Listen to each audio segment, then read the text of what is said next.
वालेकुम everyone, welcome back to my channel. कैसे हैं आप लोग सब? मैं बिल्कुल ठीक हूँ। आई होप आप लोग भी खैरियत से होंगे, ठीक ठाक होंगे सब लोग।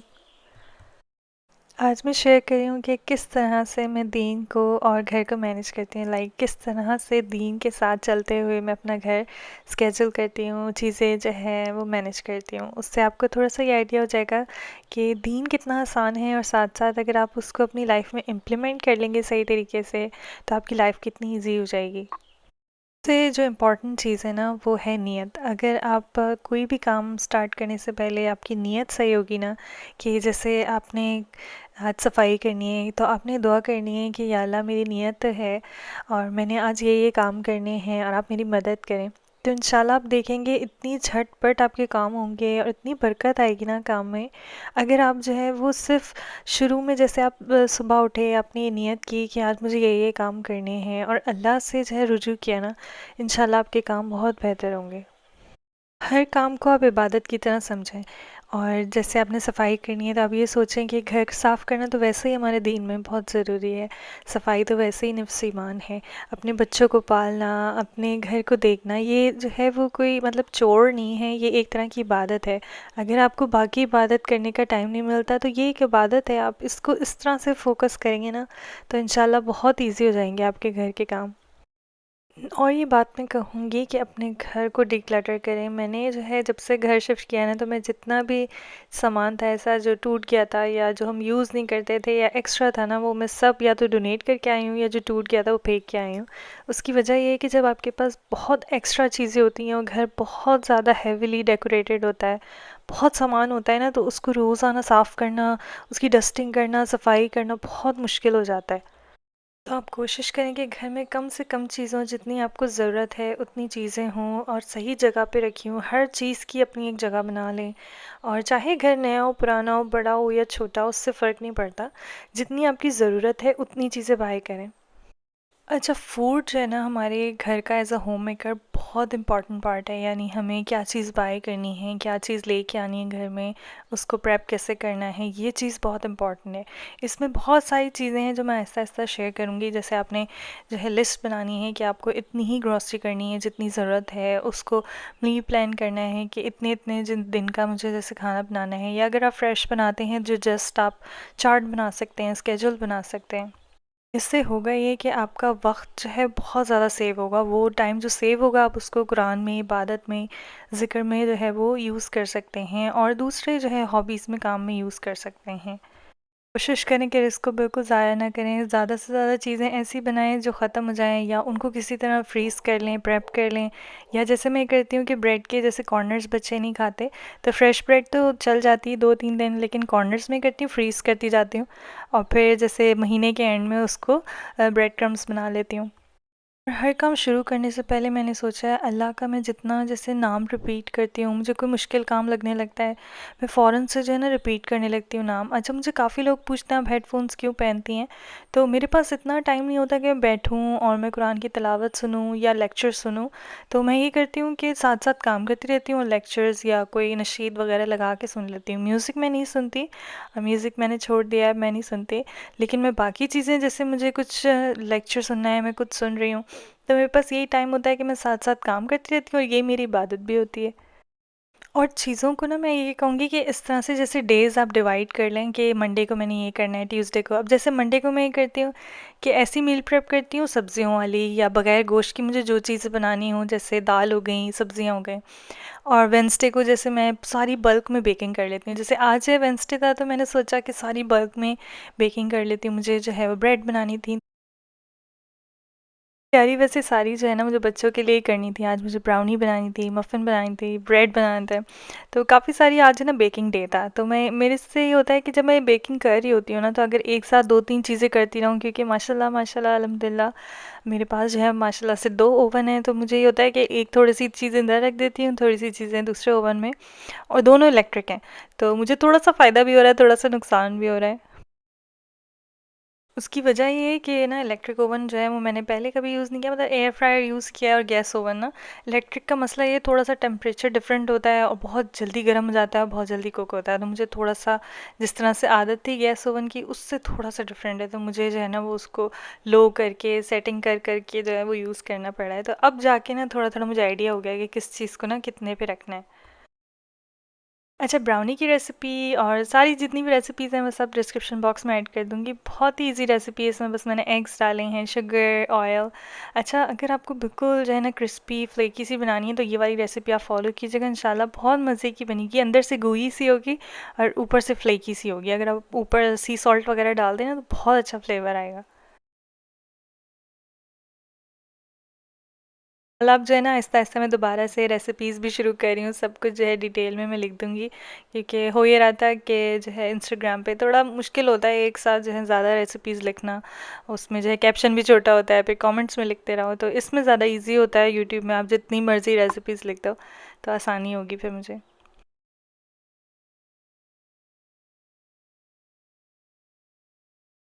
इसी तरह से हर काम को ना आप जैसे वीकली जब डिवाइड कर लें, हर रोज़ हर चीज़ करेंगे तो आप बहुत हेक्टिक हो जाएगा। और ये भी नहीं कि मतलब बिल्कुल भी एक चीज़ को निगलेक्ट कर दें आप, क्योंकि अब जब घर आपका मेंटेन होता है, स्केड्यूल्ड होता है ना, तो फिर हर चीज़ इतनी ज़्यादा गंदी नहीं होती और हर चीज़ मेंटेन रहेगी आपकी ना। और बार बार फिर अगर आप ना भी करें तो वीक में एक दिन ऐसा रखें, जैसे मेरा फ्राइडे होता है, उसमें जो है वो मैं पूरा हाउस रीसेट करती हूँ। उसमें ये होता है कि मैं जो भी चीज़ जिस चीज़ को ज़्यादा डीप क्लीनिंग की ज़रूरत है वो करती हूँ और जो चीज़ जो मेसी हो गई होती है वो कर लेती हूँ। ब्रेड बना बना के तो माशाल्लाह अब मुझे जो है ना वो ऐसा आइडिया हो गया है कि मुझे अब बस ये होता है कि मैं मुझे पता है कितना क्या डलेगा। तो मैंने काफ़ी सारी रेसिपीज़ जो हैं वो ट्राई कर चुकी हूँ, तो अब सिंपल वाली ज़्यादा मैं बनाती हूँ, क्योंकि बच्चे वही वाली खाते हैं, ओट वगैरह वाली उनको इतनी पसंद नहीं होती। सिंपल सैंडविच ब्रेड जो है वो ज़्यादा बनती है, इसमें जो है बस मैं डो के हिसाब से जो है वो चीज़ें मिक्स करती हूँ ब्रेड मशीन में, और बेक मैं अपने ओवन में करती हूँ, क्योंकि मुझे शेप सैंडविच वाला चाहिए होता है। इसमें थोड़ा ऐसा बनता है कि स्लाइसेस बहुत बड़े होते हैं, उनको फिर जो है वो सैंडविच करो बहुत मुश्किल होती है। तो इसको मैं जो है ना बस डो की उस पर यूज़ करती हूँ, उसमें सारे इंग्रेडिएंट्स डाल के इसको जो है वो ब्रेड मशीन में लगा देती हूँ।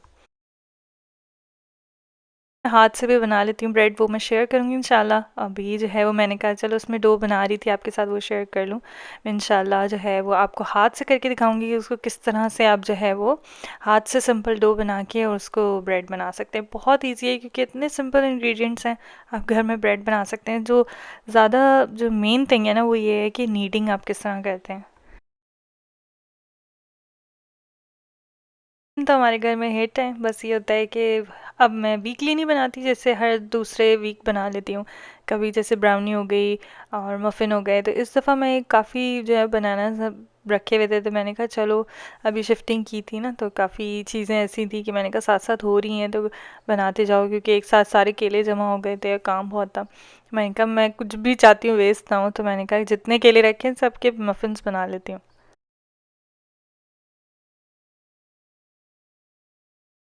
हमने अभी-अभी बेकिंग करना जैसे स्टार्ट किया ना, सबसे आसान चीज़ है मफ़िन बनाना, क्योंकि अगर वो ख़राब भी हो जाएँ तो भी कुछ ना कुछ बन के मफ़िन बाहर आ जाते हैं, क्योंकि ब्रेड बनाना थोड़ी-सी टेक्निक होती है, केक बनाना भी टेक्निक है। सबसे ईज़ी है मफ़िन बनाना। अगर आपने जो है बेकिंग अभी-अभी स्टार्ट की है ना, मफ़िन से स्टार्ट करें, बहुत ईज़ी है। अगर आप बनाना मफ़िन्स नहीं भी बनाना चाहते तो बनाना को स्किप कर दें, सिर्फ़ आपको अंडे चाहिए, चीनी चाहिए, ऑयल चाहिए। ऑयल से हमेशा मफ़िन सही बनते हैं। बाद आपने जो है वो शुगर वगैरह सारी क्रीम कर लें, उसके अंदर बेकिंग पाउडर, बेकिंग सोडा डालें, वनीला एक्सट्रैक्ट डालें, सिनेमन और जो है सॉल्ट हमेशा बेकिंग में ज़रूर डालें।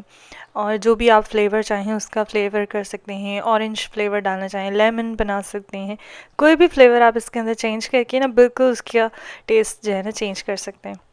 सिंपल से इंग्रेडिएंट्स हैं, आप इसको बार बार यूज़ भी कर सकते हैं और हर दफ़ा इसको जो है रिपीट कर सकते हैं। जब आप बार बार एक चीज़ रिपीट करेंगे ना तो आप बेकिंग में परफेक्ट हो जाएंगे। एक दफ़ा गलत बनेगी, दो दफ़ा, तीन दफ़ा, उसके बाद आपको अंदाज़ा हो जाएगा कि किस तरह से कितना क्या डालना है। अच्छा, आज मैंने कहा कि बनाना और कार्डमम का फ्लेवर जो है बनाती हूँ। आप इसको कार्डमम और नटमेग के साथ भी बनाएं, बहुत अच्छा बनेगा। तो मैंने ये सोचा कि जैसे सारे इंग्रेडिएंट्स वगैरह हो गए ना, उसके बाद जो है वो लिक्विड में ही मैंने कार्डमम का जो एसेंस होता है वो डाला था और थोड़ा सा कार्डमम पाउडर होता है वो डाला था। अगर बच्चे हैंडल कर सकते हैं तो आप जो है ना वो अगर जैसे क्रश्ड वाली होती है ना वो डालें, तो उससे तो बहुत ही अच्छा टेस्ट आएगा। सारी चीज़ों को बस डाल वाल के आपने मिक्स करना है। फ्लावर सबसे एंड में डालें और उसके बाद जो है बहुत ज़्यादा मिक्स नहीं करना। मफ़िन के लिए ना हमेशा स्लोली मिक्स करना है, 12 टू जो है 13 स्ट्रोक देने। उसके बाद आपने जो है ना वो उसको बेक कर लेना है। बेकिंग से अगर आप 2-3 मिनट पहले जो है ना वो जैसे आप उसको रख देना कि जैसे फ्लफ़ होने के लिए, तो बहुत अच्छे मफ़िन्स बनते हैं। अगर मफ़िन में घी डालेंगे तो बहुत ही रिच से बनेंगे, अगर ऑयल डालेंगे तो जो है लाइट बनेंगे। तो इस दफ़ा मैं हमेशा ना थोड़ा बेकिंग में चेंजेस करती रहती हूँ, तो इस दफ़ा मैंने जो है थोड़ा सा घी भी डाला था, तेल भी डाला था, तो क्योंकि मुझे चाहिए था कार्डेमम और घी का जो जैसे असली घी का फ्लेवर हो ना वो आए, तो बहुत अच्छा फ्लेवर आया था। चीज़ जो बहुत इम्पॉर्टेंट है ना, जो मैं बहुत एम्फसाइज़ करूँगी कि बच्चों को जो है डाँटना, उन पे चीखना, ये सब बहुत कम कर दें। ख़ासतौर में मदर्स के लिए मैं जानती हूँ और मैं खुद भी उस चीज़ से गुज़र चुकी हूँ। बहुत मुश्किल होता है ख़ास तौर पे जिनके 2-3 बच्चे हों, तो सब चीज़ें मैनेज करना। लेकिन मैंने ये देखा है कि जब आप घर में बहुत ज़्यादा चीखते हैं, बहुत डाँटते हैं बच्चों को, तो उससे ना बरकत ख़त्म हो जाती है। अगर आप प्यार से चीज़ों को समझाएँ और चीज़ों को ना काम रखें, तो बहुत जो है वो डिफ़रेंस महसूस होगा। मैं आपको बता नहीं सकती, पिछले साल से मैंने बच्चों को डाँटना, चीखना और जो है बहुत ज़्यादा गुस्सा करना छोड़ दिया है। अब मैं ये कि बहुत डिफ़रेंट अप्रोच मैंने ली है, बहुत जो है तरीके से मैं बात करती हूँ और मतलब ये महसूस कराती हूँ बच्चों को कि उनकी भी इज़्ज़त है। रेडी हो गए थे माशाल्लाह। ये हमारी छोटे-छोटे मिनी-मिनी मफ़िन्स खाती है, बाकी बड़े वाले बच्चे खा लेते हैं बाकी। ब्रेड भी मेरी रेडी हो गई थी, इसको मैं थोड़ी देर ठंडा होने देती हूँ और उसको एज़ इट इज़ कभी-कभी पैक कर देती हूँ, कभी जैसे बच्चों को फ़ौरन सैंडविचेस बनाने होते हैं तो वो दे देती हूँ। इस तरह से जैसे मेन्यू भी मैंने हर वीक का डिसाइड किया हुआ है, तो एवरी फ्राइडे या तो पिज़्ज़ा होता है, बर्गर होता है, कोई रोल पराठा टाइप की चीज़ होती है। ज़्यादातर पिज़्ज़ा ही होता है फ्राइडे को, स्कूल से आते हैं, लास्ट डे होता है स्कूल का होता है, दूसरे दिन वीकेंड होता है ना, तो बच्चों को ये होता है कि बस जो है ना पिज़्ज़ा ही खाना है फ्राइडे को। हर फ्राइडे जो है ना वो बगैर कुछ सोचे समझे इनको बस चीज़ पिज़्ज़ा पसंद होता है, तो मैं चीज़ पिज़्ज़ा बना लेती हूँ। इतना आसान है डो बनाना, मेरे पास ब्रेड मशीन है। डो की रेसिपी मैं ना डिस्क्रिप्शन बॉक्स में ऐड कर दूँगी, बहुत आसान है। और इस डो में जो है ना वो हाइड्रेशन ज़्यादा होगी, आपको किसी रोलिंग पिन किसी चीज़ की ज़रूरत नहीं है। ये बिल्कुल जो है ना वो हैंड पिज़्ज़ा जैसे होता है ना, हैंडमेड पैन, उस तरह बनेगा। आपने बस हाथ में खूब सारा पानी और तेल लगाना है और हाथ से इसको जो है स्प्रेड करना है। इसमें एक शेप वेप का कुछ भी नहीं होगा, लेकिन ये अंदर से इतनी एयरी और बबल्स वाली डो बनेगी ना, आप इसके ऊपर बहुत सारी टॉपिंग्स डाल सकते हैं। बच्चों को चेडर और मोज़रेला, कभी पेपर जैक अच्छी लगती है तो वही डालती हूँ। अपने लिए जो है वो और हस्बैंड के लिए मैं थोड़ा स्पाइसी रख लेती हूँ, उस पे जो है वो वेजीज़ और जो है जलापेनोज़ और कभी ग्रीन चिलीज़ वगैरह ऐड कर लेती हूँ। कभी चिकन भी डाल लेती हूँ, आज जो है वो ग्रिल वाली चिकन थी नहीं मेरे पास, तो मैंने कहा चलो वेज ही खा लेते हैं, कोई बात नहीं। बच्चों के लिए जो है ना वो बस ये होता है कि जो बच्चे खा रहे हैं हम भी खा लें। ना घर में डिफरेंट एक्सपेरिमेंट करते रहें और अपना स्केड्यूल जो है ना मेंटेन करते रहें, तो इंशाल्लाह आप जो है ना आराम से अपने घर को मैनेज कर सकते हैं। कोई सवाल है, कोई क्वेश्चन है तो मुझे कमेंट्स में ज़रूर बताइएगा और कोई भी हेल्प चाहिए तो मुझे बताइएगा। मुझे भी दुआ में याद रखिएगा, मैं भी आपको दुआ में याद रखूँगी। सारी रेसिपीज़ आपको डिस्क्रिप्शन बॉक्स में मिल जाएंगी और अपना बहुत ज़्यादा ख्याल रखिए। इंशाल्लाह नेक्स्ट वीडियो में फिर मुलाकात होगी। अल्लाह हाफिज़, टेक केयर, बाय।